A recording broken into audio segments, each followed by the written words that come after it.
తాడిపత్రిలో అల్లర్లను దృష్టిలో పెట్టుకుని మిగిలిన నియోజకవర్గాల్లో వైఎస్ఆర్సీపీ కీలక నేతలపై బైండ్ ఓవర్ కేసులు నమోదు చేయవద్దని అనంతపురం జిల్లా ఎస్పీ గౌతమి సాలిని కలిసి వైఎస్ఆర్సీపీ నేతలు విజ్ఞప్తి చేశారు. నేరగాళ్లు, రౌడీ షీటర్లను మాత్రమే బైండ్ ఓవర్ చేయాలని, సాధారణ ప్రజల జోలికి వెళ్లకుండా ఆదేశాలు ఇవ్వాలంటూ కోరారు. ఇక పోలీసుల చర్యల వల్ల ప్రజలు భయపడుతున్నారన్నారు. ఈ మేరకు మాజీ మంత్రి శంకర్ నారాయణ ఆధ్వర్యంలో రాప్తాడు ఎమ్మెల్యే తోపిదుర్తి ప్రకాష్ రెడ్డి, ఉరవకొండ అభ్యర్థి విశ్వేశ్వరరెడ్డి, సింగనమల అభ్యర్థి వీరాంజనేయులు ఎస్పీ కార్యాలయానికి వెళ్లి వినతిపత్రం అందజేశారు.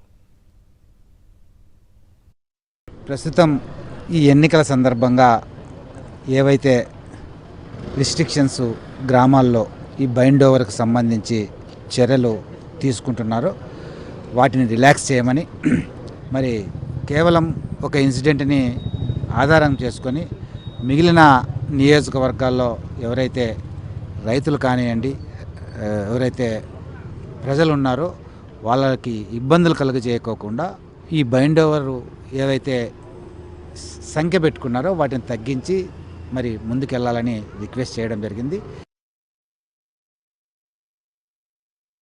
ఎన్నికలు ఈసారి చాలా ప్రశాంతంగా జరిగినాయి. ఒక తాడిపత్రి మినహాయిస్తే చిన్న చిన్న ఇన్సిడెంట్స్ కూడా ఎక్కడ జరగలేదు. అందుకనే తాడిపత్రి ఇన్సిడెంట్స్ని దృష్టిలో పెట్టుకొని ఇప్పుడు ఎన్నికలు అయిపోయాయని చెప్పి ఫ్రీగా ఉన్నారు పల్లెల్లో. వాళ్ళందరినీ ఒక ఊళ్ళో 10 మంది పైగా ఒక్కొక్క పార్టీ నుంచి బైండ్ ఓవర్స్ ఇవన్నీ చేయడం వల్ల లేనిపోని అలజడి సృష్టించినట్టు అవుతుంది. అందుకనే అదంతా కూడా అవసరం లేదు. ఏదైనా క్రిమినల్ రికార్డ్స్ ఏదైనా ఉంటే వాళ్ళని కలిస్తే బైండ్ ఓవర్ చేసుకోండి అనేది చెప్పడం జరిగింది. అనంతపురం జిల్లాలోని పలు నియోజకవర్గాల్లోని గ్రామాల్లో సాధారణ పౌరులను కూడా ఈరోజు బైండ్ ఓవర్ కేసులు పెట్టేసి రమ్మని చెప్పడం జరుగుతూ ఉంది.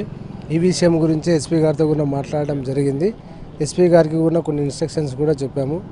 సాధారణ పౌరులను కూడా ఈరోజు బైండ్ ఓవర్ కేసుల కింద పెట్టేస్తే రేపొద్దున మేము కూడా చాలా ఇబ్బంది పడాల్సి వస్తుందని చెప్పేసి వారు చెప్తున్నారు. ఈ విషయాన్ని కూడా ఎస్పీ గారి దృష్టికి తీసుకెళ్ళాము. ఏదో కేసులు ఉండే వాళ్ళ మీద, అలాగే మర్డర్ కేసులు ఉండే వాళ్ళ మీద, ఇలాంటి వారి మీద బైండ్ ఓవర్ కేసులు చేసేసి వాళ్ళ మీద పెట్టండి అని చెప్పేసి మేము కూడా రిక్వెస్ట్గా చెప్పడం జరిగింది.